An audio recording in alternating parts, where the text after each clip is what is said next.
Now this is half composted right here. If you look at it, it's hot. It's coffee grounds and newspaper with a little bit of compost in it. So we don't need a whole lot of the newspaper. We want more like the coffee ground food part of it. And there's cow manure at the bottom there. And then we'll also, Shredda, when she goes home, she's going to bring her compost for the next couple days. She's going to put it in this bucket. And then after you put it in this bucket, you're going to come back over here and you're going to take another shovelful and put it on top of the compost. So the compost is sandwiched inside of there. Okay? And this is ours to do that with? Huh? This is ours to do that with? This is all of ours to do it with together. Because I don't really want anybody breaking into the pile just anywhere. I want it to be controlled and monitored. Yeah, because if you look in here, I have pockets of worms in here. I have a couple $1,000s of worms that I've taken off my farm, and I've already inoculated into here. So it's really important to me, see them all there? It's really important to me where it's taken from and how it's taken from. They're already turning this compost pile into pure worm castings and eating everything that's in it. It's starting to get silky. What was that yellow stuff you just stuck here? That's a squash or a big pocket of greens that I stuck in there to feed them. So if we were to be in our garden harvesting, we'd have to be dealing with all this stuff here? No, you wouldn't. This is actually a compost pile. This is slightly different. Let's all go together, and I think you're stepping on an avocado tree. Sorry about that. Eventually I'll have some gravel in here. If we all maintain in here in our minds about 3 months, so then the next steps after the peanuts have grown, just like they have at my place, we brought in grass, which is, again, it's one of our biomasses, whatever it is that we have to cover it with. So the peanuts are underneath it right here. They're not quite smothered enough. She needs to go with another layer, just so we all have a good feeling for what needs to happen here. So you're not breaking it up and you're just straight covering it. So what this needs to be is 2 to 3 times as thick as this. Enough to kill the peanuts. Enough to kill the peanuts and smother. So you got that as well, Sven. We need to go higher with this. So when this is higher, this water is going to keep breaking it down.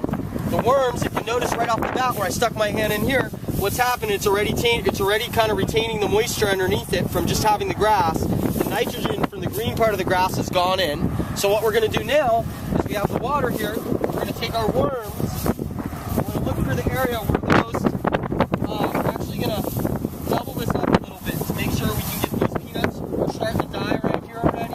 You see the little bugs are starting to eat them right off the bat. These are our friends too. It's called a sow bug. It's just as useful as an earthworm.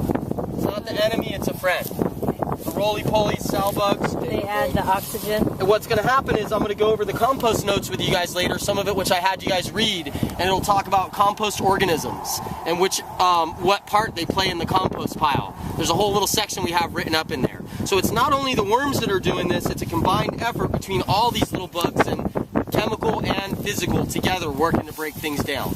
So we have the peanuts are starting to break down. What we're going to do now is we're going to seed it. And the way we're going to seed it is just how you see me doing in my gardens over there.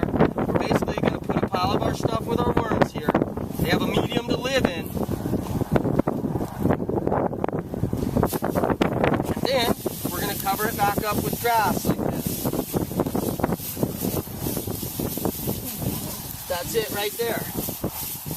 Our worms are now in the pile. She's going to come and she's going to put about another 6 or 8 inches, even a foot of grass. That'll break down in a week or two. As soon as it's wet, before you know it, it'll be just as thin as this. But you'll notice all the bugs are going to move in underneath it and start eating everything up underneath it, which is what we want to go, which is what we want to happen. So we still got a little bit left in here.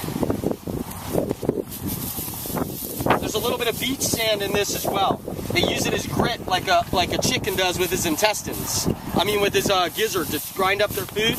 Worms use a little bit of grit in their diet to grind up their food. It's their teeth, basically. So I use no, not at all. I usually throw diatomaceous earth or beach sand in there to help them with that process. Like in our house, we grind down the eggshells. Yeah, that's really awesome as well. And that's also calcium carbonate, which will actually add a lot of calcium to the soil. I make a solution also with fermented coconut water.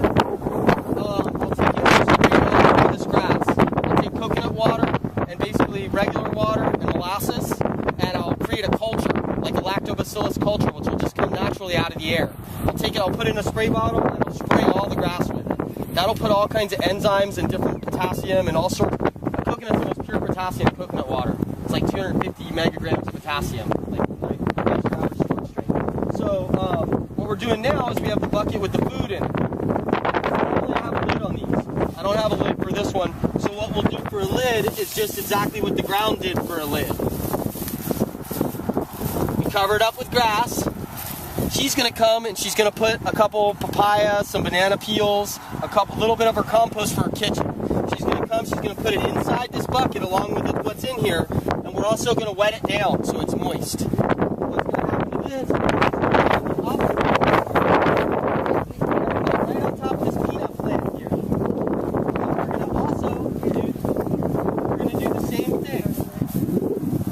We're going to build this up with grass even as we can and thick as we can over the whole thing. What's going to happen is in the next few weeks, the worms will find their way out of the pile there, and they're going to start following the water at night and checking it out, and before you know it, they're going to start going into the bucket. What's also going to happen is that little slit that you have is enough. that little slit is enough. What I'd like to do is take a drill and drill holes all over the bottom and a couple on the edge. It's more efficient. But the slices will also work. I've used them a lot of time. What'll happen is every once in a while, every 8 or 10 days, this thing drains so well, you fill it with a hose to the top. It'll drain out. Every time you fill it with the hose and it drains out, it actually leaches some of its stuff out into the garden. We're going to start out with it here, but it's not going to stay here. It's actually going to go up to the top of the garden again. So once it has some stuff established in it, every time we fill it, its ingredients leach down into the garden as well. So that's not worms, that's just your compost. That's compost. That's food for the worms. The worms are there. But guess what? The worms are also underground. I let about 50 pounds of what's called Amethys bacillus go. Those are the ones you're seeing showing up in your garden. Yeah. They're burrowing deep throughout this whole garden right now. You'll find them in this bucket in 2 to 3 weeks, guaranteed. Yeah. Irrelevant of what these guys are doing. Once I also bring more of the Wymanolo blues in, you're going to start to see all 3 worms present in here. So what this will do is it'll spread out exponentially. That's why I thought it was a good idea to do it in her garden over here. And hopefully every one of you guys will have this in your gardens as well eventually if you take that choice to do it this way. What I'm doing this way is not necessarily planting right away like a lot of people are, but every time you plant, your soil is going to get better and better and better and better. So it's the longer haul, but it's the more sustainable haul, because every time you plant, your soil is getting better instead of yanking stuff out of it. So instead of us tilling soil and feeding plants, we're feeding the worms. The worms are feeding the plants. Just kind of put it in perspective. Yeah. So that's it right there. And that's kind of like a real basic start for it. And so now she has some questions. She's like, well, I have some amendments in here. I have everything going on here. Do I have to wait until the worms have taken it over to plant? No, you don't. You can start planting right now. They'll just start feeding your plants. Your plants will get better and better each time. But all she has to do now is dig a hole, have a plant she started in a pot, and plant it in here. As she plants it, it's going to start to grow. The worms are going to see its roots and start to travel to it, and the food's going to be dispersed amongst it. So what she could do, even thinking, oh, I want to plant, but what can I plant in here that's also going to be useful to still condition the soil? She could plant more peanuts and do the same thing again. She could plant beans, which she can harvest beans off and then lay the carcasses in and kind of continue the same method for a little while until it's really super solid. Yeah, and the soil is, well, our theory is that whatever we're gardening in, we're constantly conditioning the soil, and we're trying to pay attention to what we're putting into it, instead of like the theory of just planting and pulling out. If you plant something and you don't put it back into the soil, you basically pulled all those things out and taken it with it. We're trying to like put as much in as we're taking out. I don't want to over talk it, but kind of give you guys a general idea of what's going on with that.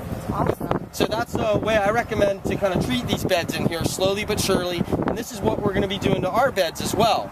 But we're composting in one area, we're letting that compost cool down, we're letting the worms come into it.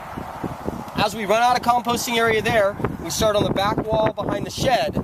By the time that's all cooled off, we clear all that compost out and we take that into garden beds we're going to start to make. The same way we did here, by planting peanuts at the bottom and starting to fill it with all the compost that we have that's cooled off and allowing everything to eat its way through there. And then we'll restart our compost piles on the edges again and let the worms have a bunch of fresh stuff to eat. So we're going to build all of our soil in all of our beds so that we're really not doing any tilling. The stuff we grow in the ground, which are going to be our ground crops, we're going to do the same exact thing. We're going to put it so that we don't have to till the ground up to redo our crops. Some areas